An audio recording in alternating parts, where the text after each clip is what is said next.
Dans ce tutoriel, nous allons découvrir l'outil de consignation d'activités de développement professionnel dans sa version Excel. À l'origine, bit.ly/devprof, c'est sensible à la casse, est un outil qui est développé dans Google Sheets. Cette version allégée est disponible en Excel puisque c'est l'outil institutionnel de plusieurs. Donc, dans le bas, nous retrouverons différents onglets pour nous guider pas à pas dans la consignation de nos heures de développement professionnel.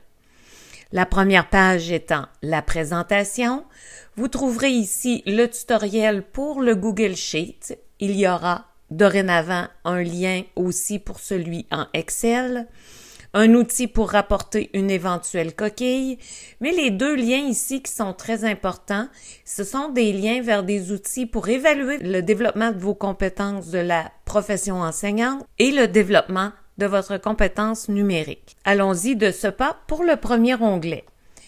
Alors, nous avons l'année 21-23 qui est le premier cycle biennal. Alors, en entrant simplement, la remise en forme va se faire toute seule. On va indiquer l'organisme, le nom de la formation. Le type de formation, on va voir qu'il y a un menu déroulant qui apparaît pour choisir le type de formation que nous avons eu. Vous pourriez aussi décider de mettre un lien vers le certificat ou encore le badge qui est associé à la formation que vous avez suivie. Là où l'élément tombe intéressant, c'est que on veut dans notre développement professionnel consigner les compétences de la profession enseignante que nous avons développées et aussi les dimensions de la compétence numérique. Dans chacun des deux cas, on aura un menu déroulant pour choisir la ou les compétences que nous aurons développées et celle du cadre de la compétence numérique. À noter que si vous avez plus d'une compétence de développer, il faudra utiliser une ligne pour chacun. Je vous explique pourquoi. Dans le bas de la page, au fur et à mesure que vous choisissez vos compétences, vous aurez le nombre de fois où vous aurez travaillé cette compétence-là au fil de votre cycle biennal et elle tournera au vert pour indiquer que vous l'avez travaillé.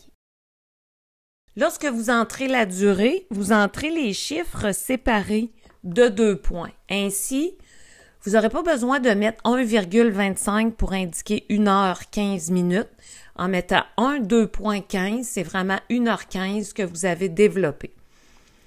Et vous aurez le total fait pour votre cycle biennal et ce qu'il vous reste à faire pour le restant du cycle biennal qui, dans ce cas présent, est 21-23.